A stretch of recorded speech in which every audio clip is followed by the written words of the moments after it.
नमस्कार विद्यार्थी मित्रांनो आणि पालकांनो. आजचा सेशन आपण जो तयार केला आहे तो आहे अति महत्त्वाच्या कागदपत्रा म्हणजे डॉक्युमेंट करिता. ते आहे caste validity. Caste validity document हे नेमकं काय आहे? याची किती महत्त्व आहे? आणि याची काय-काय आपल्याला गरज पडू शकते? याकरिता हा व्हिडिओ तयार केला आहे. त्यामुळे या व्हिडिओला शेवटपर्यंत आवर्जून बघा. कास्ट व्हॅलिडिटी या डॉक्युमेंटला मराठीमध्ये जात वैधता प्रमाणपत्र म्हटलं जाते.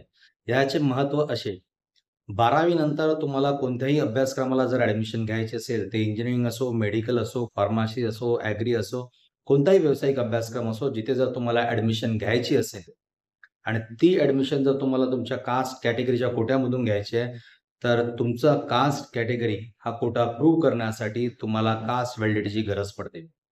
कास्ट बरेचसे विद्यार्थी असे समजतात, की माझ्याकडे कास्ट सर्टिफिकेट आहे म्हणजे झालं, असं नाही.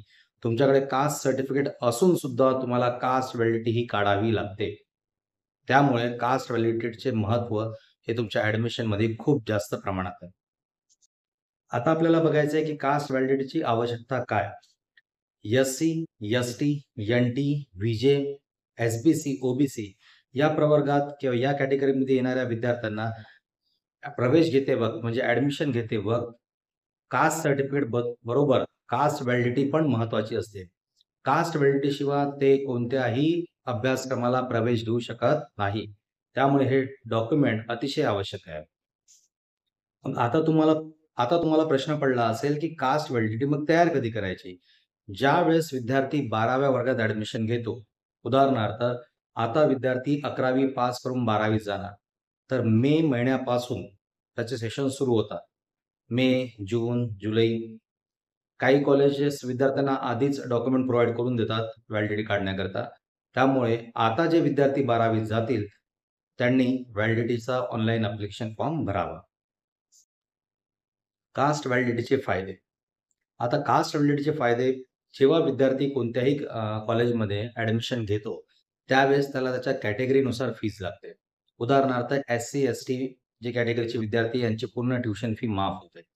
एस-बी-सी, एन-टी, व्ही-जे या ज्या कॅटेगरी आहे यांना अ, यांची पण ट्युशन फी माफ होते. ओ-बी-सीला अर्धी फीस पडते. पण हे सगळं कधी? जर तुमच्याकडे तुमचं कास्ट व्हॅलिडिटी असेल तर. त्यामुळे तुम्हाला नक्कीच कळलं असेल हे डॉक्युमेंट किती महत्त्वाचं आहे. मग कास्ट व्हॅलिडिटी तयार करायची आहे त्याकरिता आपल्याला कोणते डॉक्युमेंट्स लागतात? तर त्याची यादी तुम्हाला स्क्रीनवर दिसते. सगळ्यात महत्त्वाचं विद्यार्थ्याचं कास्ट सर्टिफिकेट ते ओरिजिनल असायला. विद्यार्थ्याची 10वी ची लिव्हिंगची झेरॉक्स कारण की तो ओरिजिनल तर आपल्या कॉलेजमध्ये जमा करतो. विद्यार्थ्यांच्या वडिलांची लिव्हिंग, त्यानंतर विद्यार्थ्याच्या आजोबाची लिव्हिंग. जर वर्षाचे आजोबा अशिक्षित असेल, तर आजोबांचे भाऊ किंवा त्यांची बहीण किंवा त्यांचं कोतवाल बुक नक्कल, जन्म रजिस्टर नक्कल आपण ज्याला म्हणतो. या वर्षापासून व्हॅलिडिटीकरिता महसुली डॉक्युमेंट पण अतिशय महत्त्वाचे केले आहेत. त्यामुळे असे विद्यार्थी ज्यांच्याकडे शेती आहे, त्यांना शेतीचा P1, P2 खसरा, अधिकार अभिलेख पंजी, जुने फेरफार पंजी, ज्यांच्याकडे शेती नाही आहे, त्यांना कर आकारणी, घर टॅक्स पावती, विद्यार्थ्याचा फोटो, जर घडी कुणाची व्हॅलिडिटी झाली असेल याआधी, तर व्हॅलिडिटी हे सगळे डॉक्युमेंट अनिवार्य आहे. कास्टनुसार म्हणजे जात प्रवर्गानुसार लागणारे पुरावे. तर पुराव्यामध्ये आपण बघू, जर विद्यार्थी ओ-बी-सी कॅटेगरीचा असेल, तर त्यांना 1967 च्या अगोदरचा पुरावा, तो शैक्षणिक आणि महसुली दोन्ही. जर विद्यार्थी एस-बी-सी, एन-टी, व्ही-जे कॅटेगरीचा असेल, तर त्यांना 1961 म्हणजे 1961 च्या अगोदरचा शैक्षणिक व महसुली पुरावा. आणि जर विद्यार्थी एस-टी शेड्यूल्ड ट्राइब आणि एस-सी शेड्यूल्ड कास्ट कॅटेगरीचा असेल, तर त्याला 1950 च्या अगोदरचा शैक्षणिक व महसुली पुरावा लागेल. आता इथून समोर तुम्हाला जे महत्त्वाचे कागदपत्र आहेत, त्याचे नमुने काही मी स्लाइडमध्ये दाखवले ते व्यवस्थित एकदा बघून घ्या. त्यामध्ये फेरफार कशी असते, त्यानंतर कर आकारणी कशी असते, P1, P2 खसरा कसा असतो, याबद्दलची सगळी माहिती तुम्हाला या स्लाइड्समध्ये मी दिलेली आहे.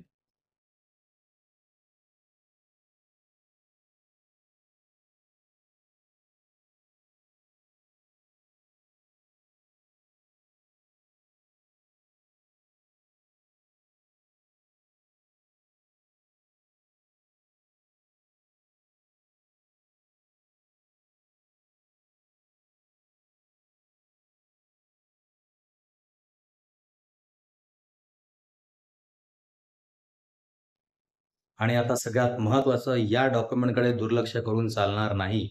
हे अतिशय महत्त्वाचं डॉक्युमेंट आहे. सगळ्यात महत्त्वाचं तुम्ही जेव्हा तुमचं कास्ट सर्टिफिकेट तयार करता, त्या कास्ट सर्टिफिकेटवर नाव अगदी तुमच्या 10वीच्या मार्कशीटप्रमाणे आहे की नाही चेक करा. नसेल तर आताच ते कास्ट सर्टिफिकेट बदलवून घ्या. कारण की कास्ट सर्टिफिकेटवर जे नाव असेल, तेच नाव तुमच्या कास्ट व्हॅलिडिटीवर येते. ज्याही विद्यार्थ्यांना कास्ट व्हॅलिडिटीचा फॉर्म भरून घ्यायचा आहे, त्यांनी कानगावकर कोचिंग आणि काउन्सिलिंग सेंटरला व्हिजिट करा. आम्ही 18 वर्षापासून हे सगळे काम करतोय. त्यामुळे विद्यार्थ्याच्या कोणत्याही डॉक्युमेंटमध्ये आम्ही हलगर्जीपणा होऊ देत नाही किंवा वेळोवेळी त्याला ह्या सगळ्या गोष्टी सूचित करतो. तुम्हाला जर ही माहिती समजली असेल, आवडली असेल, तर आमच्या व्हिडिओला लाईक करा. आमच्या चॅनलला सबस्क्राईब करा. इथून 12वीचा तुमचा समोरचा प्रवास, त्यासाठी लागणारी सगळी माहिती ही आमच्या चॅनलमध्ये आम्ही तुम्हाला प्रोव्हाईड करू. धन्यवाद.